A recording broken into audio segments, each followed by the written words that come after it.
Bonjour, dans ce tuto, on va voir comment configurer Idoceo pour saisir une note à l'aide d'icônes et éventuellement en ajoutant un certain nombre de points positifs ou négatifs à chacune de ces icônes. Donc au préalable, on doit avoir paramétré les icônes que l'on souhaite utiliser en cliquant sur la roue de l'écran d'accueil, puis en cliquant ici sur icônes. Donc vous allez ajouter les icônes que vous souhaitez utiliser et supprimer celles que vous ne souhaitez pas utiliser. Je vous conseille également d'ajouter une description aux icônes que vous utilisez. Comme vous voyez, j'ai fait une petite légende pour chacune de mes icônes. Parce que premièrement, ça aide à se repérer au départ. Et deuxièmement, parce que lorsqu'on va vouloir ajouter des points, dans notre configuration de type de note, on va s'apercevoir que certaines icônes, malheureusement, ne s'affichent pas. Donc, ça pourra bien nous rendre service. Donc, une fois qu'on a configuré nos icônes, on va aller créer notre type de note ici.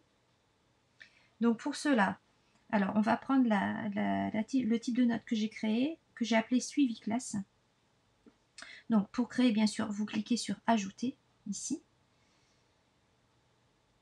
Je vais quand même vous montrer. On clique sur Ajouter. Vous choisissez s'il s'agit d'une note numérique, alphabétique, d'une conversion, d'une rubrique ou d'un dossier. Donc dans notre cas, c'est une note numérique.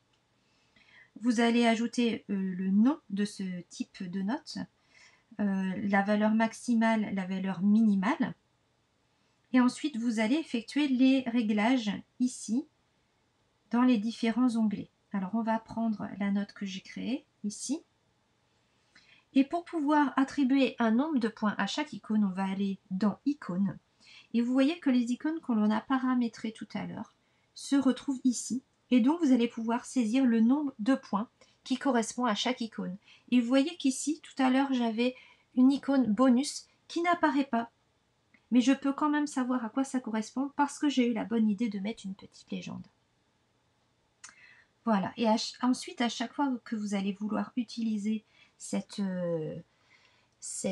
type de note que vous avez créé, eh bien, tout simplement, vous allez créer une colonne et dans le type de note, vous allez choisir ce type de note que vous avez créé en fonction du nom que vous lui aurez donné. Vous voyez qu'on retrouve ici pour moi suivi classe. Et donc, quand je veux attribuer des icônes aux élèves, je n'ai qu'à double-cliquer sur la colonne pour choisir mes icônes et automatiquement, grâce à mon système de calcul automatique, eh bien, les points se sont ajoutés. Alors ce système, je vous l'explique dans un autre tuto